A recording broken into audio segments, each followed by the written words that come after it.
Hello, everyone, and welcome to our fifth installment of Fun with Classroom. My name is Wade Books, and today we'll be taking a look at Google Classroom from a student viewpoint. I think it's important for us to take a moment and, as teachers, that we start to feel comfortable with what classroom looks like from our view, but really looking at it from a student view. What do our kids see, and what are some options our kids have when they're working within classroom? Because I think a lot of times we have given them very specific directions to create. We've given them we've created things for them. We've given them assignments. They actually have some cool tools they can use to create their own things. So I'm going to show you that stuff today.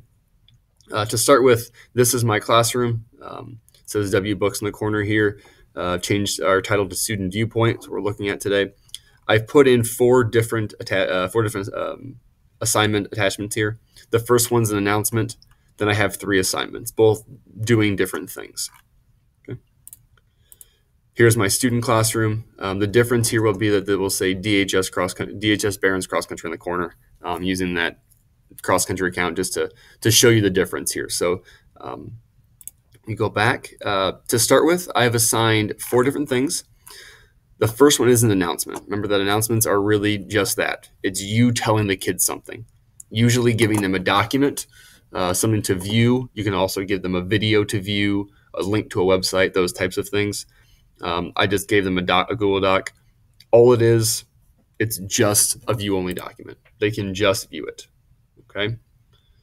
Here, I can edit it because I'm as a teacher, but if I go into the student one, when I click on it, it's a view-only document. You can see that right here.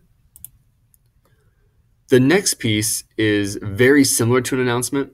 I attached a document, but that document is still a view-only, so the kids can't do anything with it. But this is an assignment, and so on my end, I'm tracking that. So it says 0 done and 1 not done. If you wanted to keep track of your students that read it or not, and just say, hey, mark it's done when you finished it, you can't tell who opened it, but the student has to actually open the assignment, hit mark as done.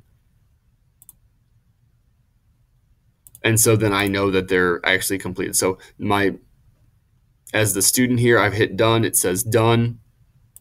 As the teacher, I see it says 1 done, 0 not done. So nothing's been attached, no work has been shown.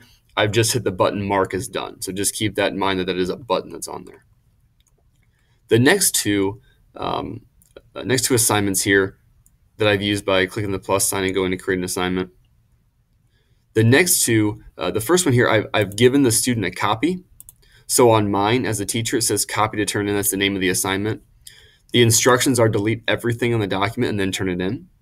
And notice here, as the teacher, I see what document is there, and it says each student will get a copy. Whereas down here, it doesn't say anything. That's a view only. So each student will get a copy. When I go into my student view, notice the student doesn't see that document. That's because a copy has been made for them, and it's within Classroom. Okay? So I go into the assignment. Under your work, as the student, here is the document. Here's what they can edit. I know it's for them, or I know it's as a student, I know it's for me. When it says student issue list, then it has my username here. For your students, it'll be their first and last name. The assignment says to delete everything in the sheet and then turn it in.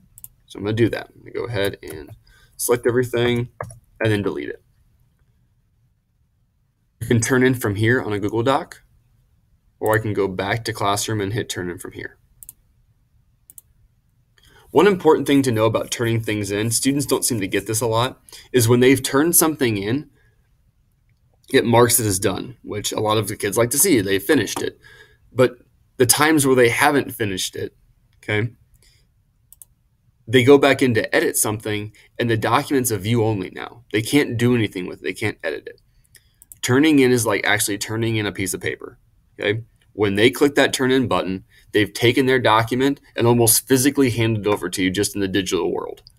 So Google Classroom changes the share settings, and so now you have rights to edit it, and they do not.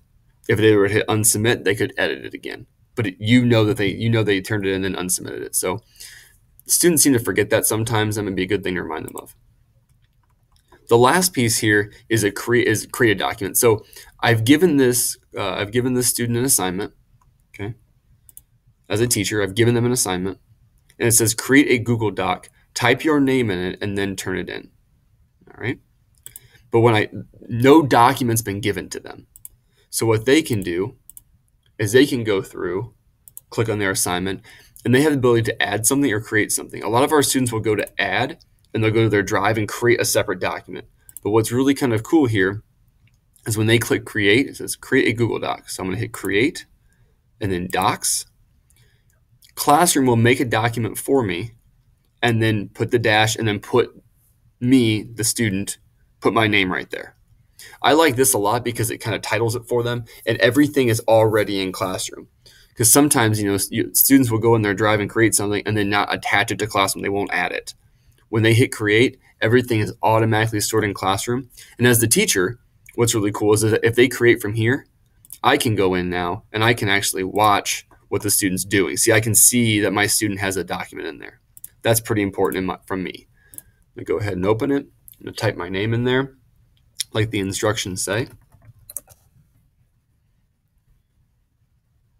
Going to go back to Classroom and hit turn in. Okay. Marked as done.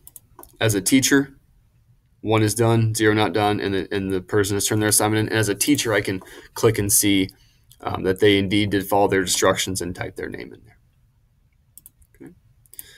Anyway, just some different ways of looking at like the student point of view. I thought that was important. Like last week when we looked at different types of questions we can use, I thought it was cool to look at from a student point of view, some things that students see, some common mistakes that they make.